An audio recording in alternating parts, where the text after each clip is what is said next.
తిరిగి BCN news కి స్వాగతం. నెల్లూరు జిల్లా గూడూరు సమీపంలోని చెన్నూరు గ్రామంలో భాను ప్రతాప్ సింగ్ అనే వ్యక్తి ప్రైవేట్ కంపెనీలకు ఈశాన్య రాష్ట్రాల నుండి కాంట్రాక్ట్ లేబర్ను తీసుకొచ్చి పనులు ఇప్పించి జీవనం సాగిస్తున్నాడు. శుక్రవారం ఉదయం గదిలో భాను గాయాలతో మృతి చెంది ఉండడంతో స్థానికులు పోలీసులకు సమాచారం అందజేశారు. ఎస్పీ సౌజన్య, ఇన్ఛార్జ్ డీఎస్పీ సిఐలు సంఘటనా స్థలానికి చేరుకుని మృతదేహాన్ని పరిశీలించారు. ఈ సందర్భంగా రూరల్ సీఐ కిషోర్ బాబు మాట్లాడుతూ 4 రోజుల క్రితం ఉత్తరప్రదేశ్ నుండి 5 వ్యక్తులు వచ్చి భాను ప్రతాప్ సింగ్ రూమ్ లో ఉంటున్నారని అన్నారు. గత రాత్రి వీరి మధ్య ఏదో ఘర్షణ జరిగి గాయపరిచి హత్య చేసినట్లు ప్రాథమికంగా అంచనా వేస్తున్నామని, ప్రత్యేక బృందాలను ఏర్పాటు చేస్తామని, విచారణలో పూర్తి వివరాలు తెలుస్తాయని తెలియజేశారు.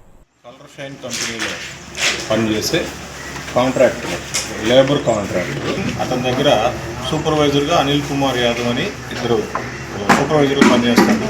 ఈ భాను ప్రతాప్ సింగ్ కలర్ షైన్ కంపెనీకి లేబర్ని సప్లై చేస్తూ ఉంటాడు. ఇతనికి యూపీ సరౌండింగ్ నుంచి లేబర్ అంతా కూడా ఫోన్ చేసి ఇక్కడికి వచ్చి ఇతని ద్వారా కంపెనీలో ఎన్రోల్ అవుతూ ఉంటారు. అదే క్రమంలో 5 వ్యక్తులు 3వ తారీఖున బయలుదేరి 28వ తారీఖు ఫోన్ చేస్తారు. గతంలో ఇక్కడ పనిచేసిన వ్యక్తే ఫోన్ చేసి 5 వస్తామని చెప్పేసి చెప్పడం జరుగుతుంది. వచ్చి 3వ తారీఖు బయలుదేరి వచ్చి 5వ తారీఖు రావడము, చెన్నూరులో అనిల్ కుమార్ యాదవ్ అనే అతను ఈ ఇల్లు బాడుగుకు తీసుకోవడము, చెన్నూరులో ఇల్లు బాడుగుకు తీసుకోవడము, ఆ తర్వాత వారికి నిన్న షూస్ క్యాప్స్ కొనివ్వడం జరుగుతుంది. రాత్రి వీళ్ళ మధ్యలో ఏదో గొడవ జరిగి కొట్టుకున్నట్లుగా అనిపిస్తుంది. అబ్జర్వేషన్ చూస్తే ఒక వ్యక్తి చనిపోయి ఉండడాన్ని ఉదయం ఆ ఇంటి ఓనరు మరియు అనిల్ కుమార్ యాదవ్ సూపర్వైజర్ ఇద్దరు కూడా పరిశీలించడం జరిగింది. ఈ చనిపోయిన వ్యక్తి వివరాలు ఇంకా తెలియాల్సి ఉంది.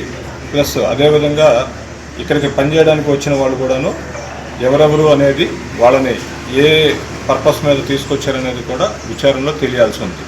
దీనికోసం స్పెషల్ టీమ్స్ ఫామ్ చేయడం జరిగింది. ఈ కేసులో సాధ్యమైనంత త్వరగా ముద్దాయిని పట్టుకోవడం జరుగుతుందని చెప్పేసి తెలియజేస్తారు.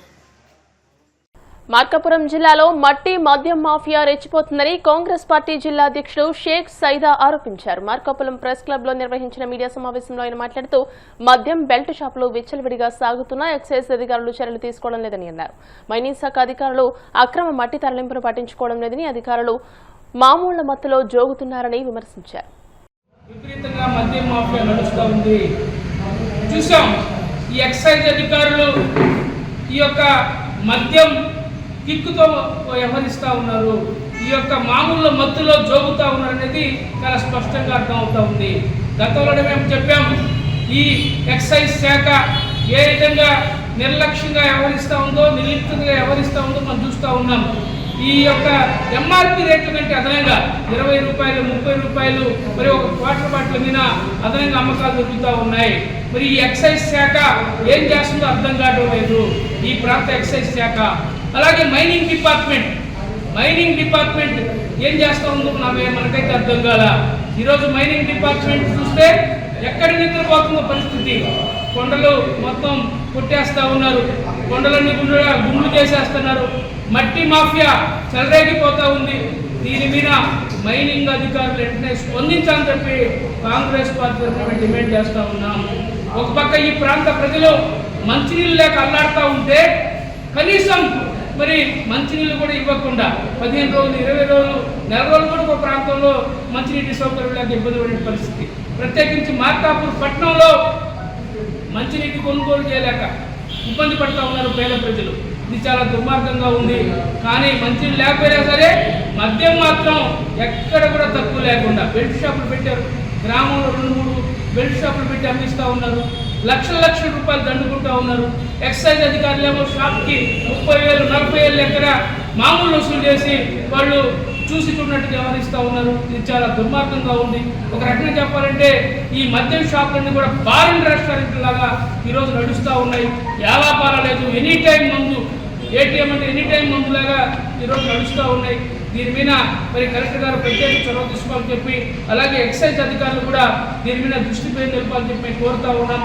అలాగే మార్కాపూర్ ప్రాంతంలో మంచినీటి, ఎందుకంటే యాసం వచ్చేసింది, మంచినీటి ఎత్తున తీవ్రంగా ఉంది, మరి దీని మీద దృష్టి పెట్టాలని చెప్పి కోరుతా ఉన్నాం.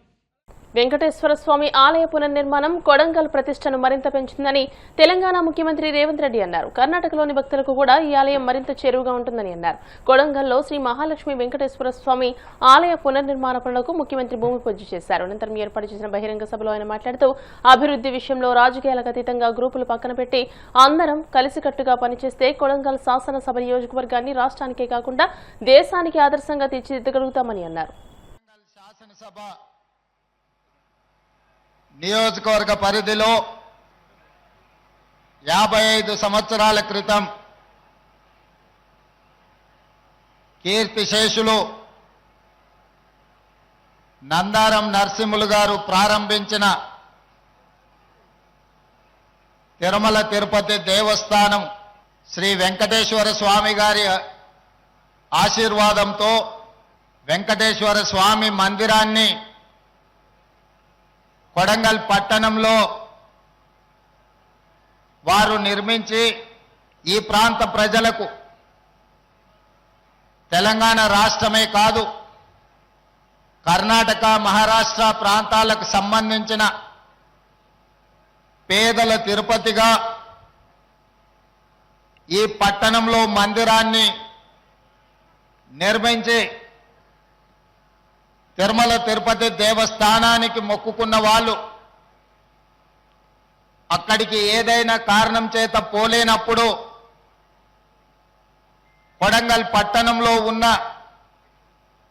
శ్రీవారి దర్శనాన్ని చేసుకుంటే తిరుమల తిరుపతి దేవస్థానాన్ని సందర్శించుకున్నట్టనే భావించే ఈ పేదల మందిరాన్ని తిరిగి పునర్నిర్మించే ఒక బృహత్తరమైన ఒక గొప్ప స్వామి కార్యాన్ని ఈనాడు దేవుడి ఆదేశం మేరకు మేమందరం ముఖ్యంగా జిల్లా ఇన్ఛార్జ్ మంత్రివర్యులు పెద్దలు దామోదర్ రాజ నరసింహ గారు, ఉమ్మడి మహబూబ్ నగర్ జిల్లా సహచర మంత్రివర్గ సభ్యులు వాకిడి శ్రీహరి గారిని, పరిగి శాసన సభ్యులు మిత్రులు రామ్మోహన్ రెడ్డి గారిని, తాండూరు శాసన సభ్యులు మిత్రులు మనోహర్ రెడ్డి గారిని, కొడంగల్ మున్సిపల్ చైర్పర్సన్ నందారం ప్రశాంత్ గారిని, వివిధ కార్పొరేషన్లకు సంబంధించిన చైర్మన్లు, వివిధ మున్సిపాలిటీలకు సంబంధించిన మున్సిపల్ చైర్మన్లు, కౌన్సిలర్లు, కొడంగల్ శాసనసభ నియోజకవర్గంలో ఉన్న ప్రతి గ్రామ పంచాయతీ సర్పంచ్, ఉప సర్పంచ్, వార్డు మెంబర్లను 2009 మొట్టమొదటిసారి కొడంగల్ శాసనసభ నియోజకవర్గానికి నన్ను శాసనసభ్యుడిగా గెలిపించడానికి తమ రక్తాన్ని చెమటగా మార్చి ఆనాడు మొట్టమొదటిసారి ఈ నియోజకవర్గంలో ఆశీర్వదించి ఆనాడు జెండా మోసిన ప్రతి నాయకుడు ఈరోజు ఈ వేదిక మీద ఆసీనులై ఎన్నో సంవత్సరాల నుంచి కన్న కలలను ఈనాడు మనము నిజం చేసుకోబోతున్న సందర్భము ఇది. జన్మకు మళ్ళీ రాని గొప్ప అవకాశం అని చెప్పి నేను ఈ సందర్భంగా కొడంగల్ ప్రజలకు నేను తెలియజేయదలుచుకున్నా. మిత్రులారా, ఈడ సజీవ సాక్షిగా పెద్దలు ఉన్నారు. వెంకట్రావు గారు లాంటి సీనియర్ నాయకులు ఎంతో మంది. వార్తలు ముగించే ముందు ముఖ్యాంశాలు మరోసారి. సంతృప్త స్థాయిలో రాష్ట్రంలో అందరికీ ఇళ్లు అందించడమే కూటమి ప్రభుత్వ లక్ష్యం. అమరావతిలో జరిగిన 7వ జిల్లా కలెక్టర్ల కాన్ఫరెన్స్ లో సీఎం చంద్రబాబు స్పష్టీకరణ. కేకే లైన్ ను ఒడిశాలో కలుపుతుంటే నోరు మెదపలేని కూటమి ప్రభుత్వం ప్రజలను మోసం చేస్తూ సంబరాలు చేసుకోవడం సిగ్గుచేటు. మాజీ మంత్రి గుడివాడ అమర్నాథ్ ఫైర్.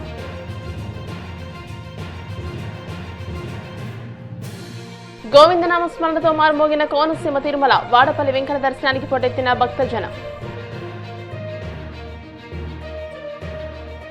కొడంగల్లో దేశానికి ఆదర్శంగా తీర్చిదిద్దుతామన్న తెలంగాణ సీఎం రేవంత్ రెడ్డి. అభివృద్ధి విషయంలో రాజకీయాలకు అతీతంగా గ్రూపులు పక్కన పెట్టారని పిలుపు. ఈ వార్తలు ఇంతటితో సమాప్తం. మరిన్ని వార్తల కోసం BCN digital YouTube channel, Facebook page ని ఫాలో అవ్వండి. అప్డేటెడ్ వార్తల కోసం ప్లీజ్ సబ్స్క్రైబ్.